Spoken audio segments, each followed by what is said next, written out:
Hi, Laura. Why are we here?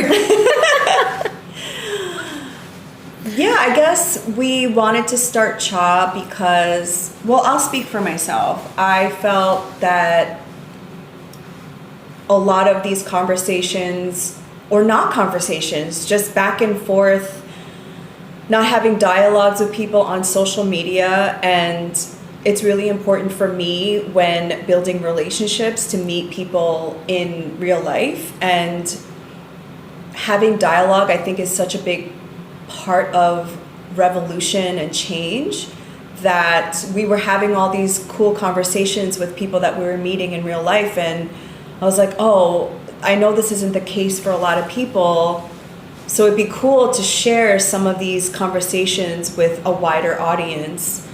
And that was my intention with why I wanted to start it. What about you?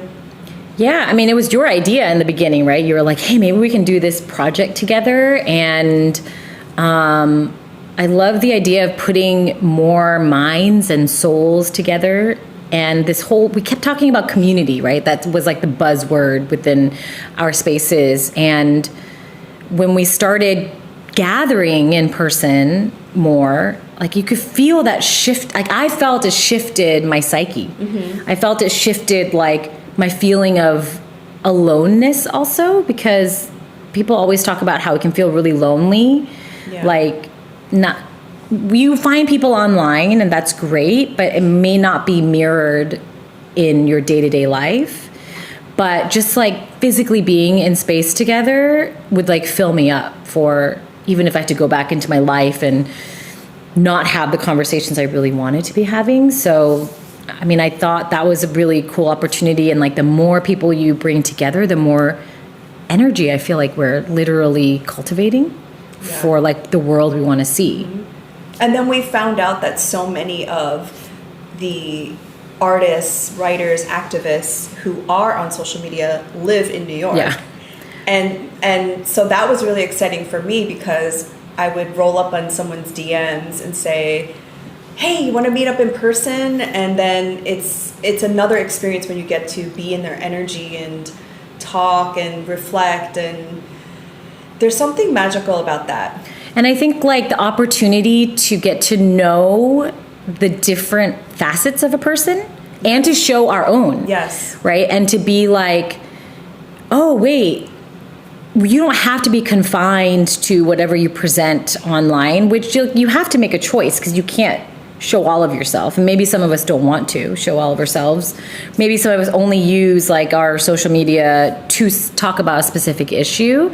And then like the rest of the person is left out mm-hmm. of that. And being together in this kind of space and having these kinds of extended conversations, you just get more tuned into someone else's humanity, which then in turn like makes you feel mm-hmm. more in tune to yours. And I feel like it gives me more permission to live more fully, you know, because I can like look at you and be like, oh my gosh, like you speak for liberation and you speak for the collective.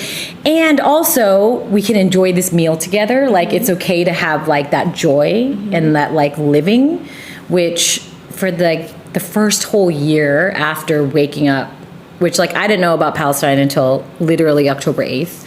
But for like a whole year, I just was like, I'm not allowed to have joy. You know, like how can I when everything is happening? Mm-hmm.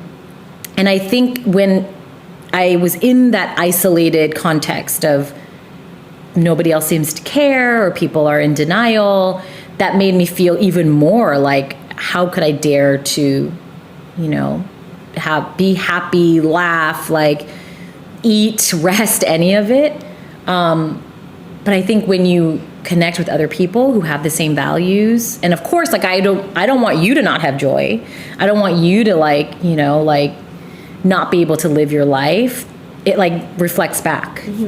Because we're not just one-dimensional people. We have layers. And something we ask our guests that I want to ask you is, what's one thing people wouldn't know about you that would surprise people? How old I am, maybe? but that you're a whole mother and a wife. Yeah, I guess maybe. people know that about you.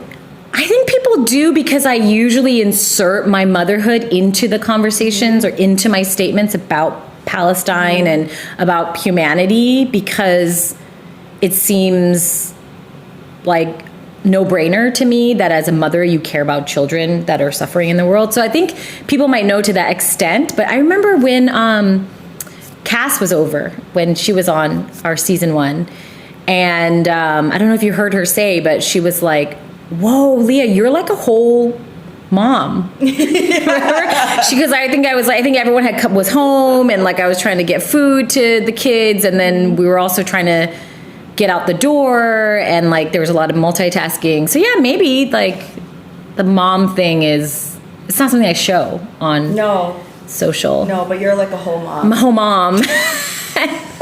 And I'm really into like making sure, like, I'm wanting to like feed people. I think all moms are like that, but Korean moms are especially like that. Yes, food is like the center of our universe. Yeah. What about you? What's something people don't know about you? A lot. Because you're a ranunculus. You're like a ranuncula. Which is a flower that has many layers. I think people are surprised that I used to have a regular job, that I used to work in finance for a long time, and that I was a whole like... I was even surprised, right? I'm like, wait, what? Like, I think about this all the time. When I used to live in the city, I just was so unaware of everything. I didn't know any of the things I know now. I was completely in a fog of capitalism and wanting to climb the corporate ladder. I cared about things that I don't care about at all now, like fancy things. Red bottom shoes, going to the latest and greatest restaurant. Like the minute a Michelin star restaurant would come about, I would be like, I need to go to that place. Just like all the things that you think would give you happiness and fulfillment in this life are just not the case anymore. And that was only like 7 years ago. Right. That was my reality. And I think a lot of people would be surprised that I haven't really been doing this kind of work for that long. Yeah. I was also going to say, I'm thinking about one of the times we were gathered around this table celebrating my birthday, and we had a lot of like friends and comrades and so much champagne. And I feel like that, and like you couldn't drink. Yeah, you couldn't drink because you were on like antibiotics. But the rest of us did, right? And that's something I feel like too, is even from my yoga teaching days, when actually I didn't drink because I was like super strict and extreme. But I feel like that day people were like, whoa, like like, well, enjoy. And I think, I don't know, but this goes back to like our whole personhood, and our histories. And I think there's so many younger comrades, that we know mutually who have been on our podcast, who are in their mid-20s. And I really feel for them, because at least as elder millennials, zennials, whatever you want to call us, we had our time. We had our moment of not knowing. And I think they're surprised to know that there was this whole era of enjoying life, which I don't know if the Gen Z gets to do that. I can't remember who was saying this. It was in someone Kim? else's podcast. No, I mean, I've definitely heard Kim say it, but I was listening to something just like the other day, and they were saying about the youth in general, because they've never known like a false sense of like everything is good. Like they've just been born right into it. And not even, I'm talking even the last couple decades, right? We're not even saying over the last 18 months or whatever, like even from anyone who was born in the last 2 to 3 decades, they've never known that like. It really is. I'm really sad for them, because I watch TikToks of Gen Z asking what the club scenes were like in New York City in the late 1990s and 2000s, and I'm like, wow, that just like really breaks my heart that you can't even be in your 20s and live a life where, and that's to say, I think there are privileged people who get For sure. to enjoy that lifestyle, but if you're aware or conscious at all in 2025, I feel it's really hard to come by these days. But maybe it'll be on like the latter end of like life, you know, like where capitalism makes you think like okay, you get to live a free-ish childhood, then you study, and then you have to get your job, and you work, and then you retire, and when you're old and whatever, right, like then you could live. And that is such a weird, like the fact that I just accepted that was how life would be is so crazy. So the prime of your life, you're just giving away to working, you know, does it make sense? So I feel like with the younger generation, they didn't have that lie, right?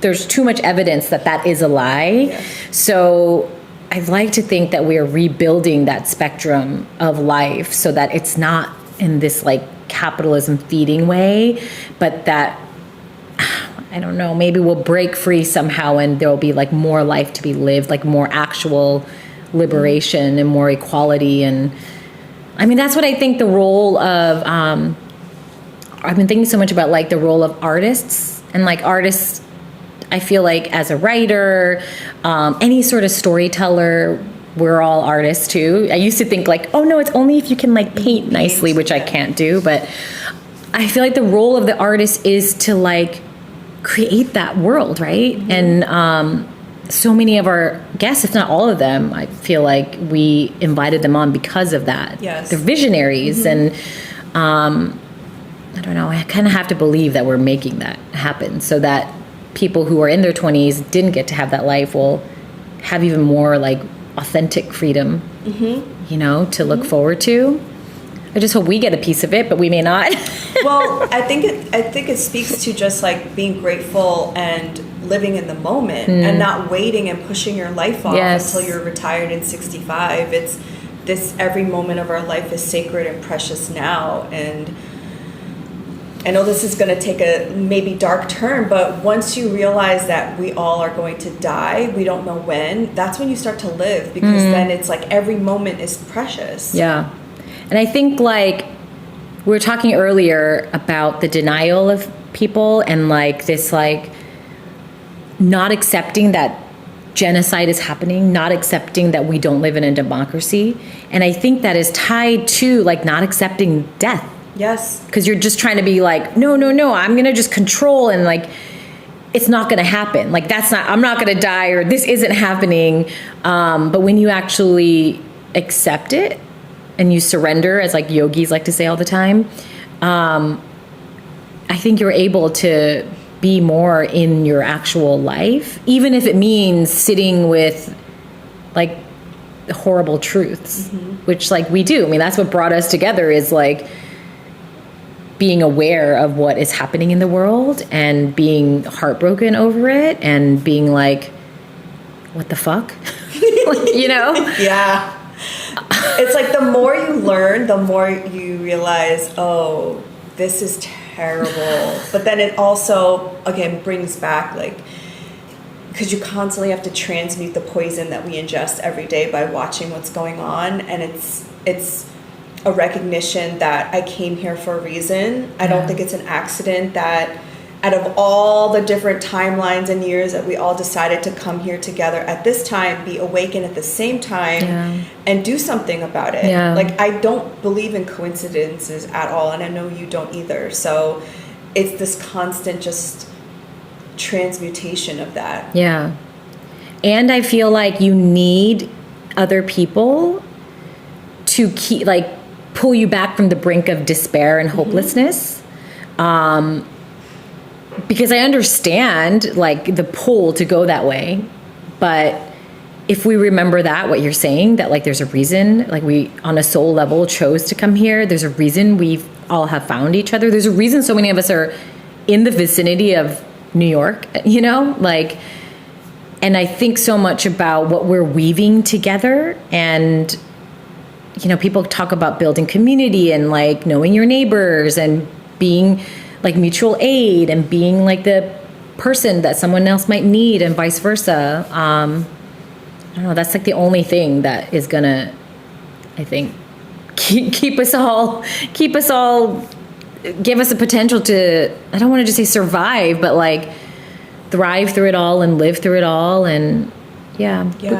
And we hope that these conversations bring you that kind of hope and inspiration, because we are all coming with different perspectives and life experiences. I think all of our guests are so different too. You know, we have like Kim, who just turned 28, to Pam. Right? I don't know if she would.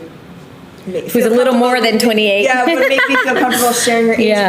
And everybody has different backgrounds, and they all are showing up knowing their own role in collective liberation. So I'm really proud of all the people and the conversations we've had so far. Do you remember at first you were like, if people will want to come hang out with us? Do you remember? We were like, oh, I don't know. And then, we're like, oh, wow, we have so much to look forward to and so many like cool conversations to have and bring you all. And